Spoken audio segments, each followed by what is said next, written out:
new album.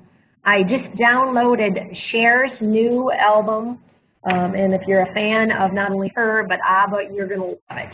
Well, welcome. My name is Michelle Mott, and we are delighted to have so many people join us this month for our webinar called Don't Let the Bad Apples Make You Go Bananas.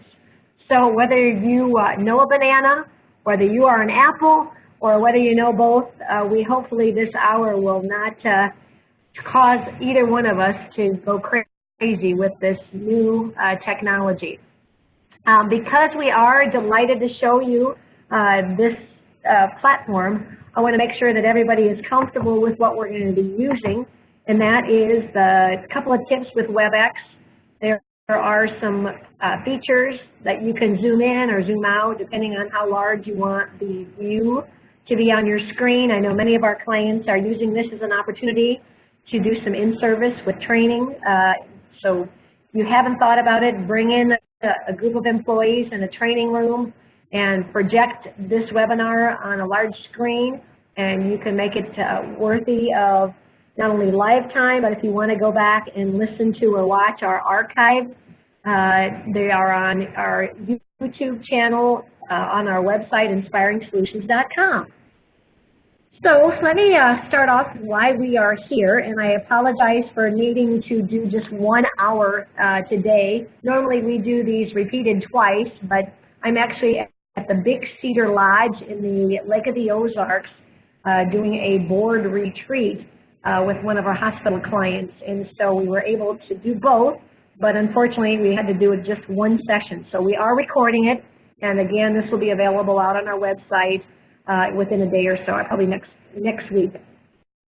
We like to use these monthly webinars as a chance to deliver some motivation to you or your team and expose you to one of our inspiring programs and our products.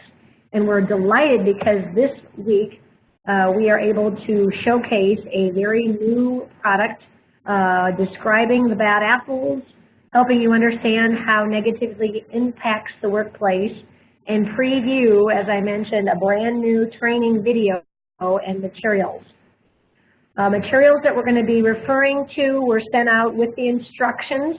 There was a handout packet that went out initially, and then I believe this morning with the final instructions, Dana also included the rest of our year and the start of 2019's webinar schedule, as well as more information about this attitude training video. So after you finish the webinar, we're going to ask you to please give us feedback. We use your comments, we track your feedback. It just helps this experience be better for us and for all of our viewers, and we applaud your continued support. And this attitude resolving difficult situations in the workplace is a partnership that we have had with Sola Interactive, so we want to give them our full appreciation for their talent. We originally had created what's called the Bad Apples training program back in the 90s. I can't believe time flies when you're having fun. But it was time to update.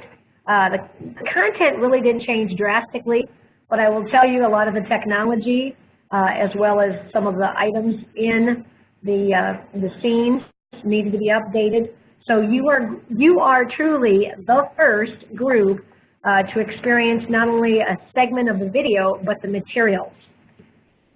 So if you would turn to, in your packet, one of the third pages is actually out of the reproducible materials. So when you purchase the attitude material, or we'll call it the kit if you would, there are reproducible handouts, and many of the pages that we're using today are coming out of that packet. You can do the training either as a classroom setting in a 30 or a 90-minute, 3-hour or training or 6-hour training module. And like I said, you could also do it if you wanted to be self-study or as an e-learning course. So page 3 gives you the entire table of contents for all of the 30 pages that are given. So I want to give you kind of a sampling of those during this hour. So turn to the next page. The next page in your material also happens to be page 4 in the participant materials, and it starts off with an introduction, wondering if you chose to be here today because you know of somebody who has a bad attitude, or maybe you are that bad attitude. And it could be somebody at work, it could be a coworker, maybe it's your boss, maybe it's a customer or a client that you serve. And when you're dealing with bad attitudes in the workplace, it can deteriorate morale, lower productivity, and increase costs. And I apologize, I just realized that that's misspelled for some reason. It didn't catch it out. But cost, not COTS, although it could create COTS if you needed to. In the work, or not only in the workplace, but also in the home, if you're dealing with a difficult spouse, or if it's dealing with a difficult child, whether it's a teenager or a 2-year-old, that can definitely cause frustration. So we've created this training program to help you recognize and actually describe what does a bad attitude sound like, look like, how you can understand negativity and its impact on relationships and performance in the workplace. Use an actual case study. So if you've got a difficult situation you're dealing with, we're going to help you utilize the 5 steps for dealing with difficult people, whether it be at work or at home. Identify some of the reasons why someone doesn't meet your expectations. Develop some solutions for resolving a problem. Regaining your positive attitude about that person or the situation. And then finally, since oftentimes dealing with these difficult situations can make you feel a little bit defeated, we want to help you managing conflict with confidence, resulting in a positive outcome. So let's go ahead and start with one of the first exercises on the next page.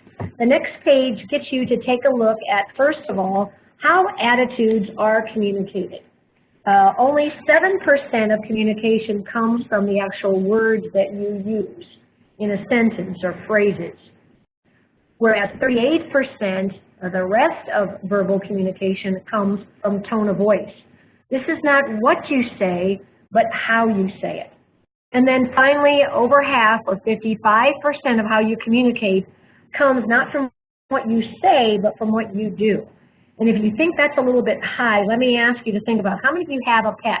A cat, a dog, a parakeet, and how many of you believe they communicate with you on a regular basis? Many of you know that I have 2 labs, and my youngest lab, who's a 7-year-old silver bullet, he's a silver lab, recently, actually a week ago today, had some surgery. He had a tumor removed on his elbow. And yesterday, as you know, they don't like to have anything restrictive, and he had to have the dreaded cone of shame, if you know what that is. And he was doing quite well, but unfortunately, I think the infection started to take over, and he was crying and whimpering. So where I'm headed with that is that I could tell he was uncomfortable, he was sad, he was scared, frustrated, without even spoken words. But what I want to do next is have you think about somebody who has a bad attitude. Now, I don't need names, but what I'd like you to do is describe on your worksheet what are some of the characteristics that you have noticed about this person. You can write down some of the things that they've said, words, phrases, or comments. You could also describe how they sound, whether they're talking to you face-to-face, in a meeting, or in your office, or maybe it's on the telephone. But what is it that they sound like when they communicate with you? And then finally, I'd like for you to spend some time describing what they actually do. What do they look like? How would you describe their facial expression? What's their gestures or their posture as you look at them, as you pass them in the hallway, or maybe when you're meeting with them face-to-face? And then I'd love for you to take some time and write down in the chat box on the screen. Now, I know I'm asking you to do a couple things all at once, and if you're not familiar with this platform, off to the right-hand side of your screen, you will see a chat box. And if you were to write down something you can first of all change it to all participants. You can change it to all participants, write in your response in the chat box, and then hit enter. A message like Dana did earlier before we got started populates, as well as what I just did to encourage your questions or comments. So let me give you just a couple minutes to kind of think through that exercise and either jot down on your worksheet, or if you want to share it with us. When we do this as a live workshop, it's a really engaging exercise.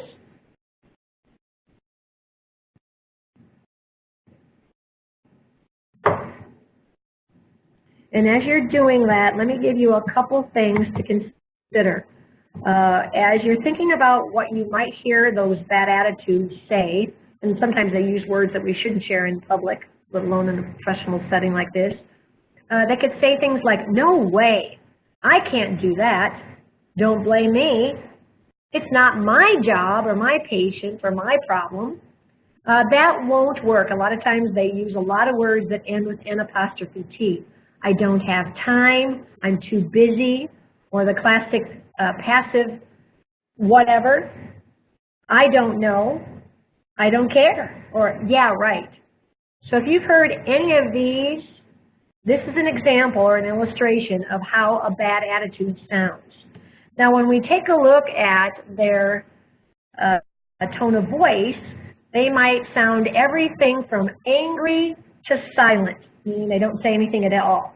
Other ways to describe how they sound include they're defensive, they're bitter, they're whiner, they're loud or they're abrupt, sometimes they're rude or sarcastic, and sometimes they sound monotone, like they have little to no inflection.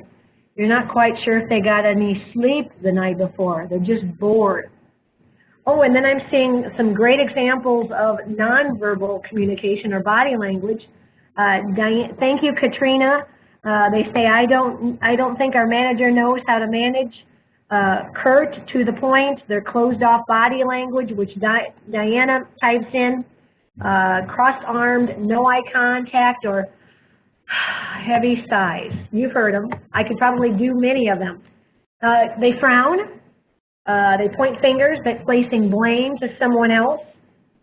They cross their arms. In fact, I love to do this exercise live.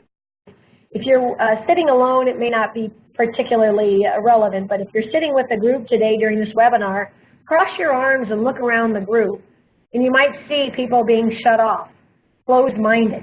They might even walk away. They look down because they're afraid that you might ask them to do something. Like I said, with the monotone, they look and they sound bored or tired. The classic eye roll, they roll their eyes and then they say some snide comment under their breath or to someone sitting next to them. They have this blank stare. You know, they just kind of look out or look at you like you don't know if they're happy, if they're confused, if they're sad, and therefore sometimes they just do nothing. So if you were to think about these bad attitudes, I want to draw a couple of conclusions. First of all, who determines what you say, how you sound, and how you present yourself to whether it's coworkers, teammates, to your boss, to your kids, to your spouses? And the answer is you do. So how would you like to be described? The other conclusion that I want you to draw from this exercise, if any of you are managers, one of the things that we oftentimes talk about is coaching for improved performance. An important part of documenting performance in the workplace is being able to describe behavior. And so many times when I work with leaders, they say, well, we can't do anything about attitudes because we can't describe them. Well, I will beg to differ. If you wrote anything down in this exercise, this is living proof that you can document and describe attitudes in the workplace. You can describe what they say, how they sound, and what they do. So this is an example of documenting attitudes in the workplace. Let's take a look at on the next page, and I'm going to jump into the participants. For those of you that are joining us, I'm pulling out several of the worksheets from the reproducible handouts in the training kit on attitudes. So the next page, which is 7 in the participant guide, takes a look at several different aspects about attitudes in the workplace. And so I want you to think about and write down, how do you feel or react around people with bad attitudes? Again, you can write on your worksheet. If you want, you can type in the chat box area. Responses that I've been given through using this training program include they feel frustrated, they feel defeated, they feel angry. The day before I was coaching a manager, and he was describing it's like walking on eggshells around this one particular person on his team. Secondly, think about what are some of the unhealthy or improper ways of dealing with difficult people. So you can think about maybe yourself. If it's something that you've avoided, that's an improper or unhealthy way of dealing with somebody. Obviously, you can't let it go on and fester within the culture of your organization. Maybe you see people getting irate and storming physically or verbally out of a room or in a meeting. And then the third question I'd like, and you probably have heard this adage, one bad apple can ruin the whole bunch, which means that you could have an effective work team or a positive relationship with a group of individuals, but you have one person, if you hire a bad apple, or maybe if something happens and someone takes on a negative attitude, that one bad apple can ruin a day, a project, or the overall experience or feeling of that team. So as you can see, attitudes are a little thing, but really make a big impact on the workplace. So what I want you to do is I'd like for you to think about how attitudes are affecting your workplace. On the worksheet, if you're taking notes, jot down how are your coworkers affected? How are customers, or if you call them clients, or patients, residents? We have a variety of different industries we work with, so we want to use customer as the generic, but whoever you serve. How is your culture or environment affected? In other words, as you come to work or when people do business with you, the culture is typically that feeling that you get. And then finally, how is it that bad attitudes affect your overall company as a whole? So let me give you a little time to think about this. And I would again encourage you, if you wanted to, if you're with a group after this webinar, I would encourage you to stay a little bit later and discuss some of these projects or exercises. And again, feel free to type in any response. I did get one coming in privately from a participant. It says, I feel disappointed and fearful at the same time to have to address it at my oops, so I think I just mixed up. I feel disappointed and fearful at the same time to have to address it with my staff. Another one, I feel disappointed and fearful at the same time. And it's oftentimes because you're not quite sure what their reaction is. And especially in our world where we've heard of violence in the workplace, it can be almost like a ticking bomb. So let me give you some examples of how attitudes affect, first of all, coworkers. They can become angry, frustrated, resentful, or they complain. Unfortunately, bad news and bad attitudes travel faster and farther than good news. But I truly believe if you take a reverse or a positive attitude about these people, it will eventually prevail. How do attitudes affect customers? Your customers might also become disappointed or frustrated. They may or may not complain. There's a stat that says 1 in 25 customers will bother to complain to you. Those other 24, unfortunately, are complaining to other people, contaminating your relationship and your reputation. And another way that customers might eventually stop doing business with you because they don't feel welcome or they don't feel as though they get their money's worth, regardless of whether you're selling them a product or a service. The culture may be affected by these bad attitudes because people may begin to feel like they don't know what to say or how to respond to people. Like I said, it deteriorates teamwork, it lowers morale, and it can truly break down communication, which can mean that you don't trust people. Bad attitudes can cause people to feel angry or not even want to bring up an issue. And then the last area that bad attitudes impact is the overall organization. It could cause employees or departments to make more mistakes because of the broken communication or relationships. It lowers productivity. You're spending more time redoing things or communicating, thus costing the business. And it oftentimes can deteriorate your reputation because, like I said, either your employees or your customers are talking about their experience, which unfortunately can taint your reputation. Now, before we explore the reasons why someone has a bad attitude, the next exercise I want you to think about is why someone might not do what they're supposed to do. It might be because something that you, as their manager or as your coworker, didn't do or did do for them.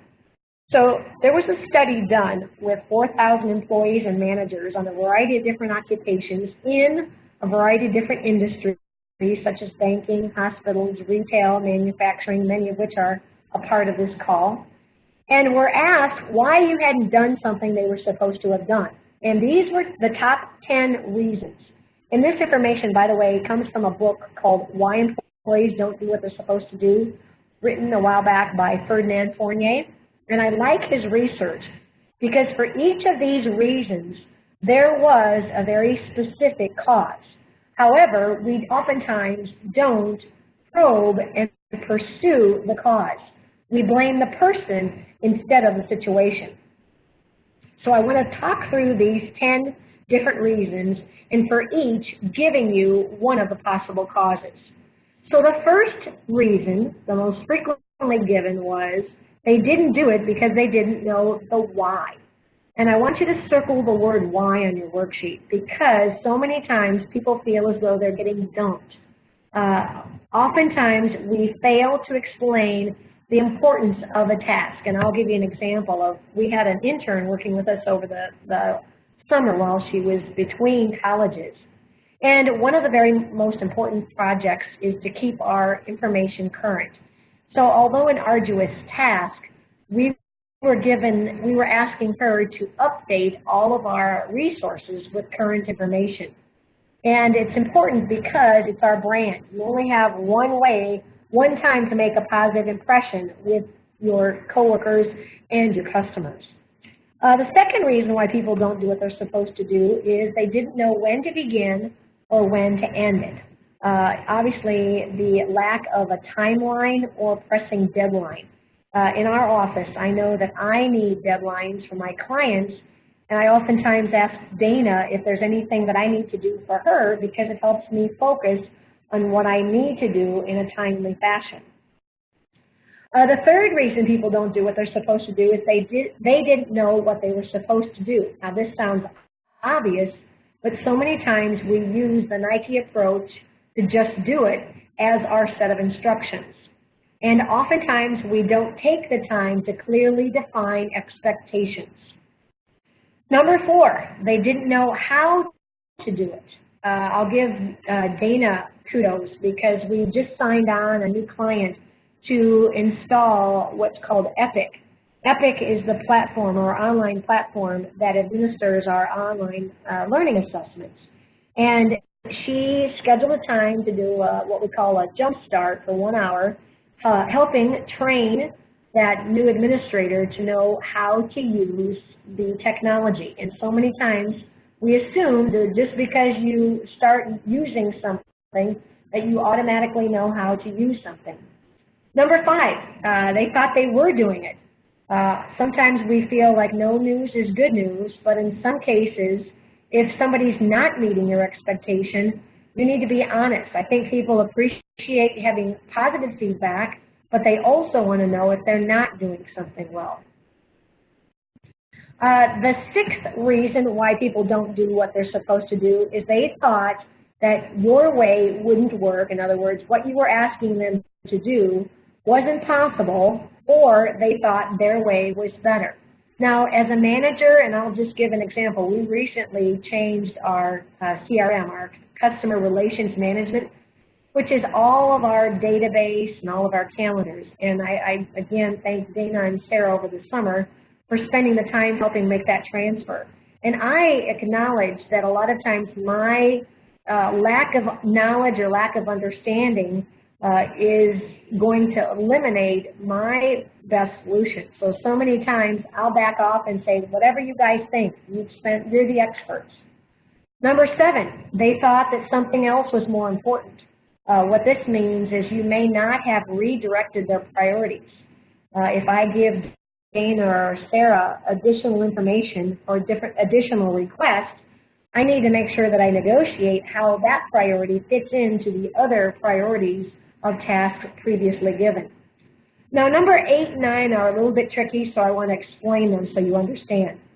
The 8th one talks about they aren't rewarded for doing it. In other words, no one told them thank you for doing the job, or they aren't punished for not doing it. And punished might seem like a harsh word, but it was just kind of the contrast between reward and redirecting. But in other words, if you ask somebody to do something for you, it is your responsibility to follow up and make sure that it's done. I always say that people don't necessarily do what you expect, but they will do what you inspect. In other words, follow up and make sure that they've done it. If they've done it, you owe them a thank you. If they've not done it, you need to ask them why or correct their behavior. The 9th reason why people don't do what they're supposed to do is they're rewarded for not doing it, or they are punished for doing it. So let me give you an example. Everyone has icky jobs. In healthcare, it might be code brown, if you know what I mean. In office settings, it's oftentimes the filing. But whatever the job, there's always someone who's willing to do the job, maybe not like it's exciting to do, and I'll give Dana an example. She doesn't like to do our quarterly dashboards. She does it, she knows it's important, but I know that that's not one of her favorite things to do. Well, let's say that there was somebody else that I thought should be able to do that. If I always gave Dana the task and didn't give someone else the opportunity to do so, I was always feeling as though Dana was having to do the job without allowing someone else the opportunity to share in the responsibility. So what that means is, as a supervisor, make sure that you fairly distribute the work and not giving people the job always because they're willing to do it, and not giving someone who's always complaining about it. The last reason why people don't do what they're supposed to do is they didn't think they actually could.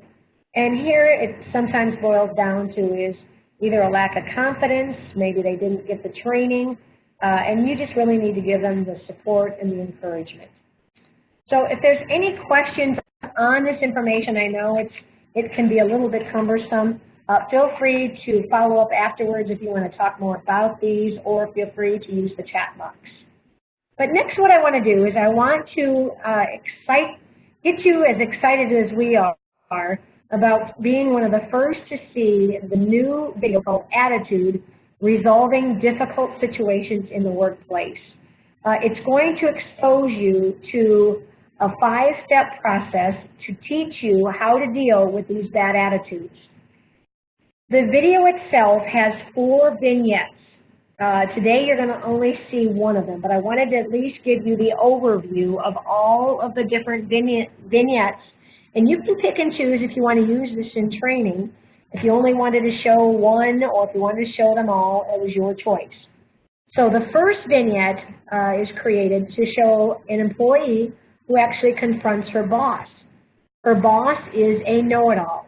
So whether it's that type of relationship you're dealing with, it could be someone who's a coworker who's a know-it-all. Or maybe you are dealing with a difficult boss.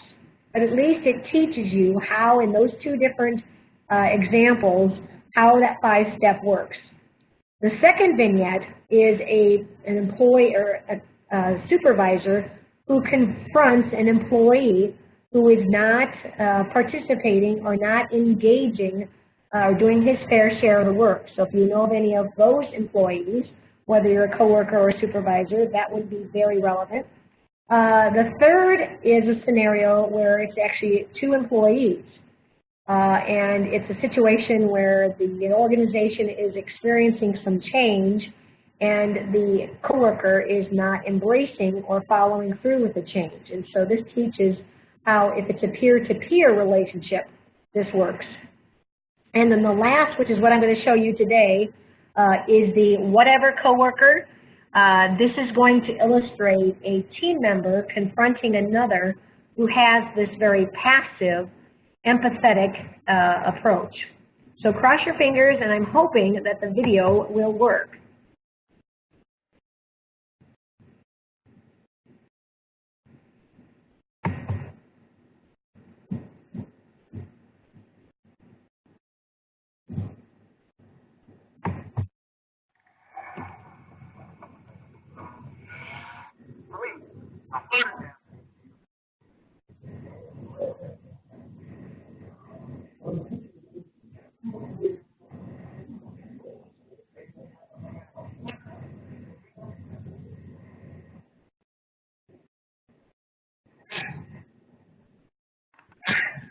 Michelle?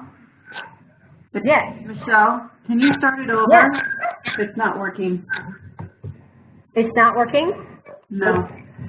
Start it over. Sorry, guys. Are you seeing the screen? We can see the screen, but we can't hear it. Okay, let me try it a different way here. Let's try it this way.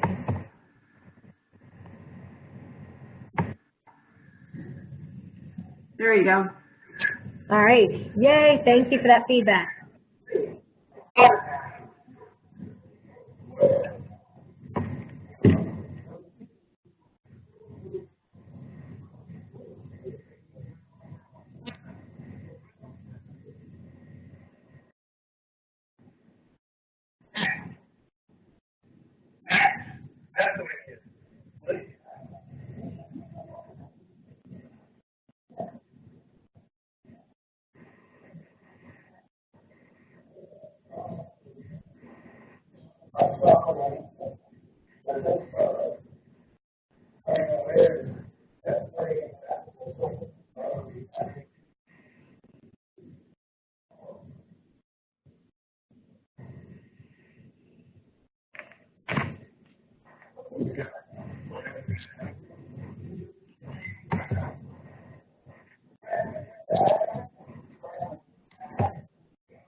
All right. Well, we acknowledge that some of you may not have been able to hear that because of the way that you called in. If you are interested, Dana is going to be posting the video clips out on our YouTube website. So feel free, Dana, as part of the follow-up, will give you the link to go out and take a peek at this vignette, as well as I think we've got one other one that we can add to it. Is that right, Dana? All right. Okay, and she said yes. All right, let's go back and now take a look at the use of the 5 steps, and let me give you those at a glance. First of all, determine your involvement, which means that you need to decide whether or not you're going to get actively involved in discussing a situation. Understand the other person so that you can find out if in fact it is the problem that you believe it to be. Influence their attitude by letting them know the impact of their continued attitude or behavior. Resolve the problem to make sure that everyone's clear about what the solution and the expectation is. And then finally, making sure that you get back to feeling good about yourself, the relationship, and the project. And so what I want to do is give you a little bit of an example of how, after showing the video, you could use this in a classroom setting. If you turn to the next page in the workbook packet we gave you, we pulled out for situation 4 some thought questions. And you just saw, and unfortunately you may not have heard, the audio between Jason and Max. Jason apparently was concerned about Max missing potential deadlines. So the first question to really start thinking about what you experienced is to think about that bad apple or that difficult situation. What was Max doing to create a difficult situation in the workplace? And what I'll do is kind of just give you an idea of some examples of responses that you could have written down yourself, or something that you could discuss in breakouts. You do small group discussions when you're training, or if it's something that you wanted to facilitate with a large group. But one of the things that you initially saw Max doing, he was kind of isolating himself from the rest of the environment. He was kind of tuned into his own music, working on a project, but not aware of his environment.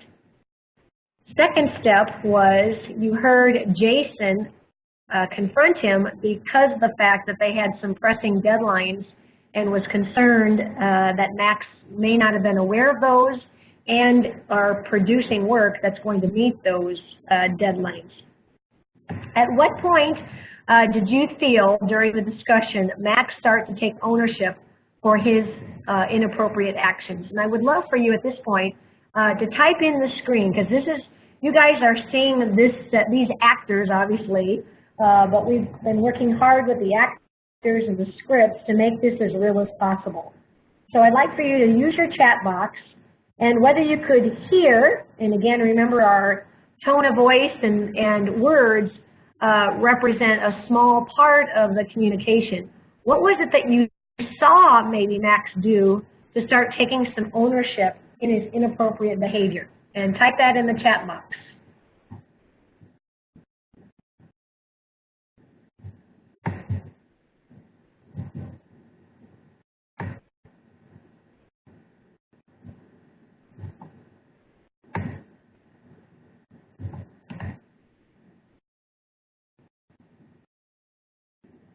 And I will say, if you are wanting to use this in your own training resources, the participant material actually contains some examples or some answers for this. All right, well, we got Jolene. Thank you, Jolene. When he realized that this could affect his job. Yeah, it kind of got pretty serious when he realized he could be terminated. For those of you who may not have seen them, he actually was asked to take off his earbuds. So that was a very verbal behavioral change. Dana said, looked at Jason to acknowledge that what he was supposed to do. So you saw some visual kind of moving away from the focus on his laptop to looking at Jason. So thank you. So again, ironically, whether you could hear it, you could see the change in the behavior as a result of the discussion. The last question is, what could happen, and I want you to think about it from your own work perspective, what could happen if certain standards or guidelines aren't followed in your workplace? So I want you to give some thought to that. Type it in the chat box or write it on your own handout. I'll give you some examples of clients that we work with. Many healthcare clients, if standards aren't followed, it could be everything from a safety concern. It could be a matter in some cases of life or death if you're dealing with someone's health. It could be, yeah, Dana said injuries, absolutely. It could be rework or more work for other people. It obviously could affect your customer service if you're on the phone or if you're face-to-face. And like Paulette just said, complaints, absolutely. So this is just one of the 4 vignettes, and I would love as a part of the evaluation after this webinar, please give us your feedback on what you thought about the video scene that you just saw. Then I want to jump to the next part in the training where we actually dig deeper into the 5 steps. Now we are going to have as much time with our remaining hour to go in as much depth as we normally would, but I at least want to give you the worksheets and the discussion questions that you can actually fill out. It kind of helps you think through confronting a difficult attitude. So the first step is to determine your involvement. And the purpose of this step is to make sure that you decide whether or not this situation is worth your time, worth your stress, worth the emotional impact it could have on a situation. So is the person important to you? In other words, is it a coworker?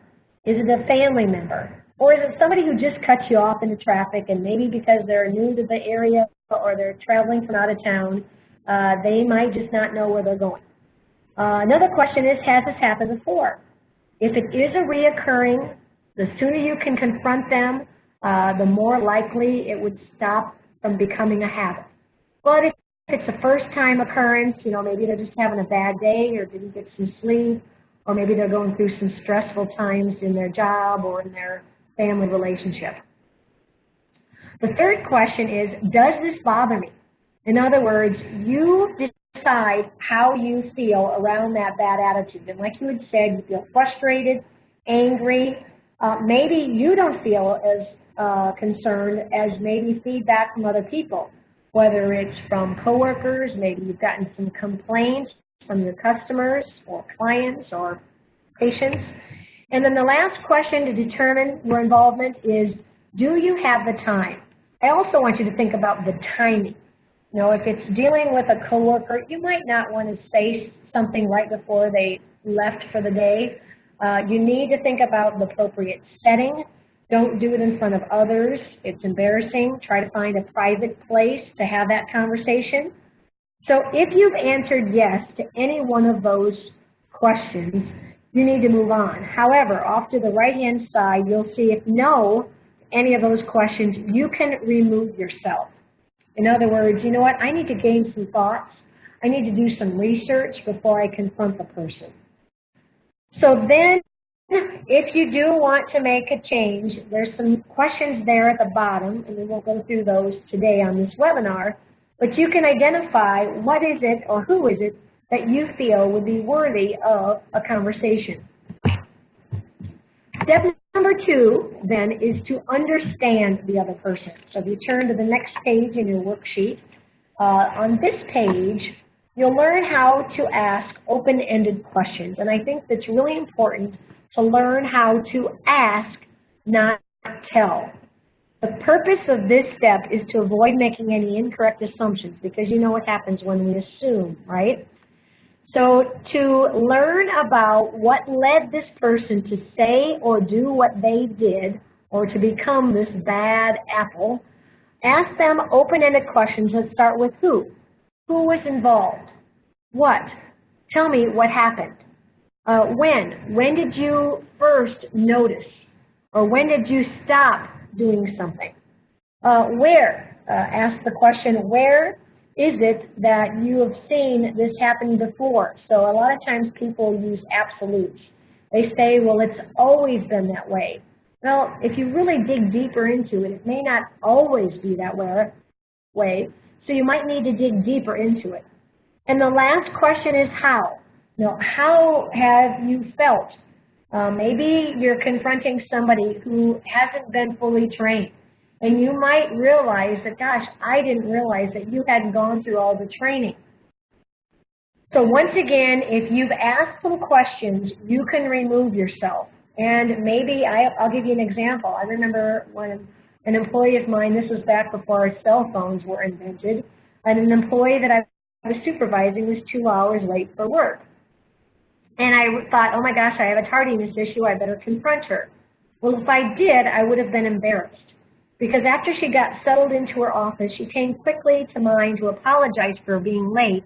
She was in a car accident. And if I would have jumped to my conclusions, I would have not asked appropriate questions to say, what happened? I didn't have an employee that had a tardiness or attendance problem. I then could remove myself. But then if you did find out the facts, you need to move on and understand what is it that led that person to their behavior. One of the key to any relationship is to accept them for who they are, especially in the workplace. You know, you can pick and choose your neighbors. You can pick and choose your friends. But in the workplace, you have got to learn how to get along and get things done with other people. So a key attitude about other people in the workplace is to accept the person. They may do things differently than you do, but if you can accept them, it's going to be a lot easier for you to get along with them, keeping an open mind. The third step in this 5-step process is to influence their attitude. One of the ways that you can do that is to describe how they make you feel or how they impact others. So going back to that emotional response, describing things like, well, I feel frustrated, or one of the key words, and I can't remember who someone said the word disappointed. I feel disappointed that you didn't get that project done. A key word in letting someone know how you feel is to not evoke anger. So you'll see one of the exercises on page 15 in the participant material is to describe your feelings using words that are convincing, not that evoke either a defensive or an anger. So for instance, some sharp words that anger would be things like, you make me mad, or using absolutes, well, you always do it that way, or you never have done it correctly. However, softer words that describe your emotions could be words like disappointment, I'm concerned, let's see what we can do, or offer support like, how can I help? Or may I suggest? Those are all words that let someone know that I identify the problem, but I want to make sure that you are aware that the behavior needs to change. Another way is to explain possible consequences. Now at work, you might have a progressive discipline process, which means that you might go through coaching, you might give them a verbal warning, you might then, if behavior doesn't improve, it would move into a written warning, or ultimately it could lead to termination. At home, possible consequences, they could lose cell phone privileges or technology. I know with my grandson, it's all about the Xbox. So maybe he might get the Xbox removed. Or it might be privileges with the car, depending on the age of the child. But I will tell you, whether you're a supervisor or a parent, If you throw out threats that you're not prepared to follow through with, your credibility could be at risk. And then the last way to influence their attitude is to suggest other ways for them to think about it. You know, did you ever stop to think that when you said that, how that squelched our team spirit? Or how when you come in with such a bad attitude, it really puts a dark cloud over the happiness or the positivity in our workplace. Those are different examples of ways that you can truly help that bad attitude take some responsibility. But it's important for you to realize that if they don't own the problem could be yours. So step number 4 moves to a resolution. What's important is to make sure moving forward you are clear with your expectations. So for instance, it could be as simple as saying, what can we expect when we work on this project tomorrow? Or what can we expect as it relates to the deadlines that have been set? Or if you're moving further down the road and it's a progressive discipline, what can we expect to happen within the next 30 days? Or if it's a 90-day probationary experience. So you're very clear with what you're going to expect. Mutually discuss, okay, so what ways can we help you, whether it's through additional training, whether it's do we need to have monthly meetings or maybe weekly meetings to give you some more direction or feedback. And then finally, together with that other person, agree upon the best solution that's going to meet your expectations. Another example is to identify as an exercise what questions to help understand from a supervisor, an employee, coworker, and customer perspective so they can be clear on what's expected. That's another exercise you can do. And then the last step in this 5-step process is to make sure that after the conversation, you regain your positive attitude. You might get a little bit emotional before. Obviously, you've been spending some time maybe losing sleep, or maybe you've been stressed about the situation. And at the point of finally getting the confidence to confront the person, you need to go back to feeling good about yourself, first and foremost. I always say that if you choose to confront someone who's not meeting your expectations, you're not disciplining, you're coaching them. And if it's helpful, think about it from a coaching perspective. Coaching people says, you know what, I believe you're better than that. I believe that you have the talents, you have the time, and if given the training, you can be successful. Then follow through with any commitments that you've made to help, to guide, to coach, and then ultimately recognize any, and I would circle the word any change that they make in improving their attitude, whether it's what they say, what they do, or give them a kudos the next time they make any changes, because people are like plants. People respond just like plants to feedback. Give them positive accolades to making sure that they're doing what they're supposed to be doing. Give them a high five, give them a thumbs up, whatever it might be, but encourage them especially right after your conversation. I remember once when Chad, my stepson, had forgotten after the first of the school year for making his bed. And, you know, we kind of got lackadaisies during the summer months, but I wanted to make sure that we knew the expectation was before he went off to school, his bed was made and his room was put in order. And I just think it helps them to kind of feel good about themselves. Well, that next day, we could have bounced a quarter off that kid's bed because he went back to his old habits of making sure that his bed was made and his room was in order. And it was very important for that first week of school to consistently give him accolades, because otherwise, if we didn't notice, he would think that we didn't care, and we would resort back to that old adage that people do not what you expect, but what you inspect. So if you have any questions about those 5 steps, you know, feel free to reach out to us. The facilitator guide that goes along with the training program gives a lot more in-depth instruction to help you feel comfortable not only using this, but teaching this 5 steps. The next exercise is actually a 3-page exercise, and I only gave you 1 page to give you an example of the value of it. But for each of the different characters, It describes why someone might behave that way or have that attitude. And then finally, what if you're dealing with that person, what you could do about it. So listed there on your example, there's the quiet one. They're quiet because they're bored, they're indifferent, timid, or superior. And therefore, if you're dealing with someone who's quiet, you might need to gain their interest by asking them certain questions or compliment them the first time they say something. Well, thank you for sharing. We really appreciate and value your opinion. So this is more like a job aid that you can use, and you can reproduce it as a part of the job aids for the training. Others that we give you examples are include the rambler, the whiner, personality problems, and the wrong track. And then, like I said, the video goes in more depth about the know-it-all. So remember, people do things for their reasons, not necessarily yours. If you help people solve their problems, they're going to be much more apt to help you with the problems you feel are appropriate. And then finally, people don't care how much you know until they know how much you care. And I really think when you reach out to these bad apples, you'll find that these bad apples aren't that bad after all. So if you've got any questions, I know we're about shy of time, feel free to ask me or Dana afterwards.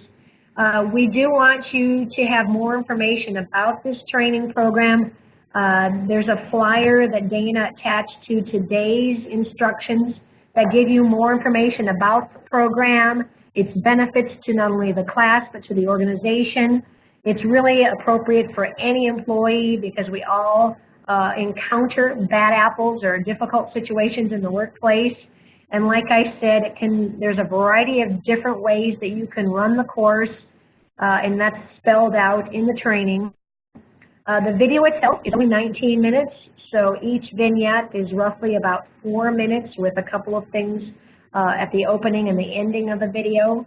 The price is listed there, but if you as an attendee of this webinar reach out to us, we're happy to give you a $100 discount, but you've got to act quickly because once we go live with it for the rest of the audience, we can't offer. But as a participant of this webinar, we're happy to give you a $100 discount.